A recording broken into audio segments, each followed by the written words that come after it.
is how we do it.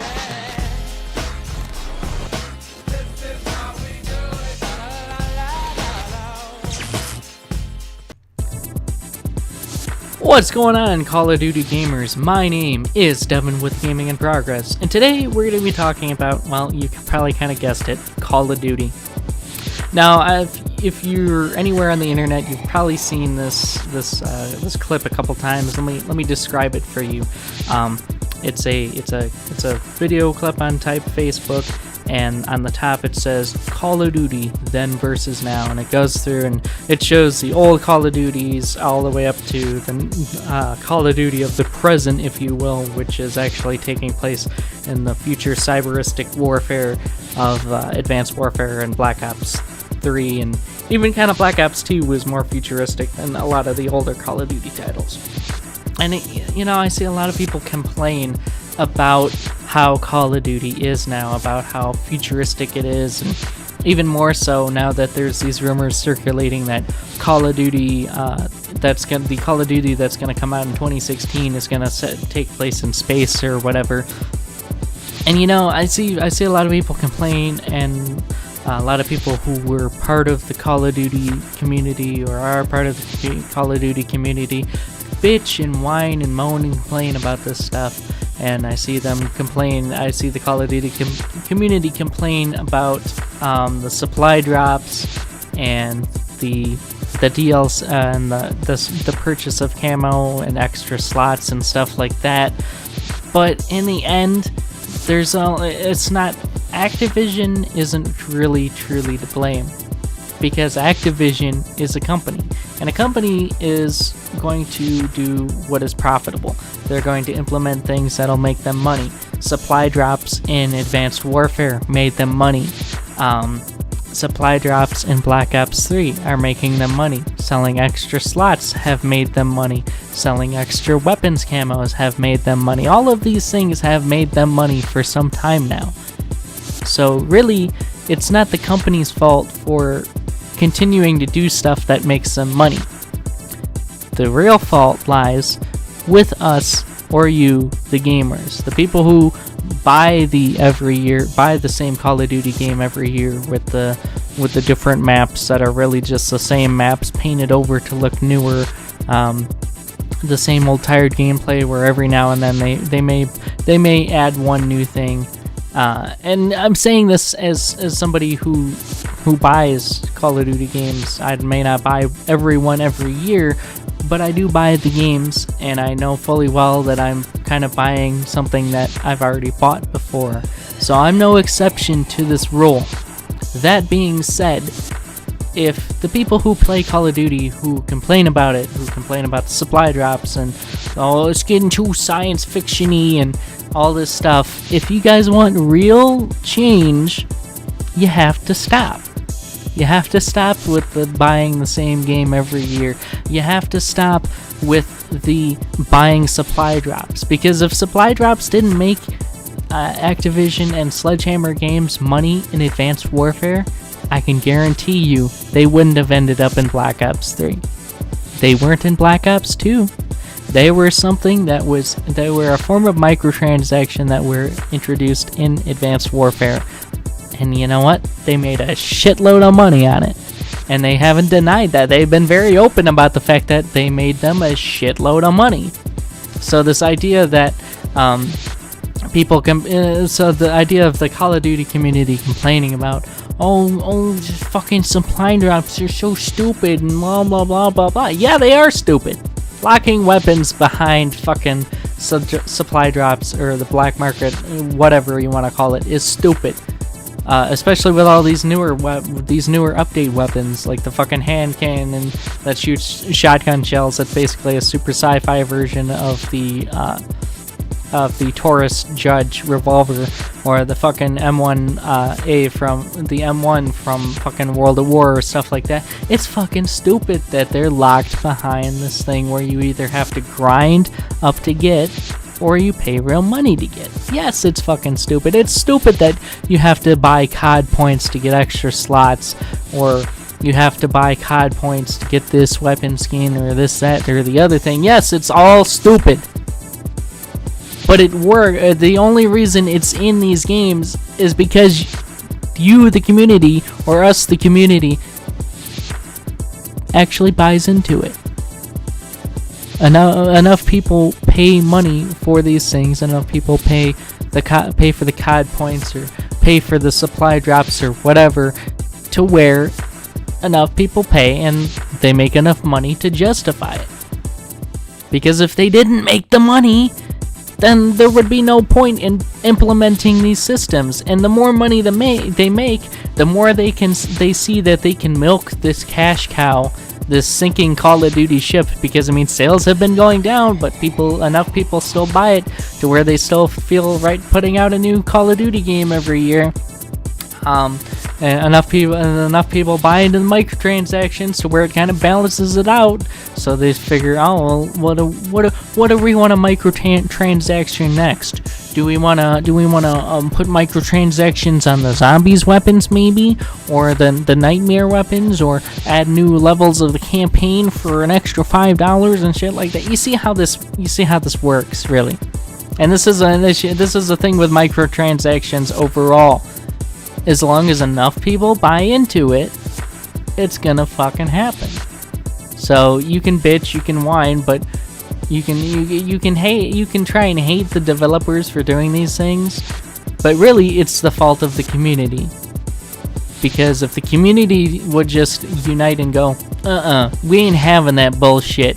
You can keep your fucking dip victory emote, or your fucking dab victory, or whatever, or you can keep your fucking extra slots, or your fucking supply drops. You can keep all that shit. Then they would go, okay, well this isn't making us money anymore. How do we figure out how to fix this problem? Do we remove it entirely? Do we greatly reduce how much it costs? Or whatever. And they're more likely, if it's a failure instead of a success, they're more likely to relook at that in the next game and go, maybe we'll pass on it this time. But and it's the same thing. Like if a game set in a certain timeline, like all these newer Call of Duties have been set in the future. Advanced Warfare was set in the future. Black Ops 2 was kind of set in the future. Black Ops 3 is really set in the future, to where it feels like Titanfall to a lot of people. But if these games were to have really low sales figures and people would not buy into the hype and the cool trailers and stuff like that, which is hard to do, I know. The trailers look good, but look at how many times, and this is outside of fucking just Call of Duty. Look at how many times you see a trailer and then you get the game and then it's not as good as the trailer. It may still be really good, but it's not as good as the trailer. How many times has that happened? A lot of times. And I mean, it's people falling for promotional material. People look at promotional material and think, oh, that's what this game's gonna look like exactly. It's gonna be so realistic and so cool, and then you get the game and it's not that good. It's still good, but it's not that good. So, really, I felt the need to make this video simply because of the fact that I have seen this Call of Duty then versus now thing pop up so many times, and so many people griping about how this rumor going around how Call of Duty 2016 is going to be set in space and blah blah blah and yada yada yada. Really the same old fucking tired bullshit. And that's another thing too, it's not even near the end of the year and we're already having these leaks. That's another thing. You see leaks of shit, and that might be simply concept stuff that will never see the light of day, or it could actually be something part of the actual game that will someday come out. But either way, it's just a leak. You don't know how valid it is, especially with Call of Duty leaks. Call of Duty leaks are notoriously invalid. I mean, just ask any Call of Duty YouTuber. I'm not a Call of Duty YouTuber, but I've seen them, and they can easily tell you how fucking invalid some of these leaks are. I mean, we've still got people waiting for Call of Duty World at War 2 at this point, and I remember before Black Ops 3 was announced, I even remember hearing it was going to be Call of Duty World at War 2. But did that ever see the light of day? No, it didn't. And that's another thing too, is people talk about how YouTubers have all these power to change companies' opinions and stuff like that, and to an extent YouTubers do. Big YouTubers obviously have more power over that than smaller YouTubers, but really the biggest people who have the most power of all is the community. The community has to come together and stand up and say, we're not going with this, we're not going to stand for this policy. We're not going to stand for these microtransactions in Call of Duty, these supply drops, or we don't want this game set in this time period. We're tired of these super in the future shooters. We want something more realistic. We want something set back in modern war or back in historical wars or something like that. It's the community that has to get enough of a vocal opinion. Yes, YouTubers can help voice that opinion, but it's up to the community to make the overall push. It's like a man has an idea, and it's a really good idea, and a news network features his idea, and that helps get his idea recognition. But it's really up to the man to take that idea and do something with it. It's not up to the news network to take that idea and do something with it. It's up to the man or the men who come together and have an idea, or women who come together and have an idea. It's up to more than just the network or the YouTube channels or YouTubers in general.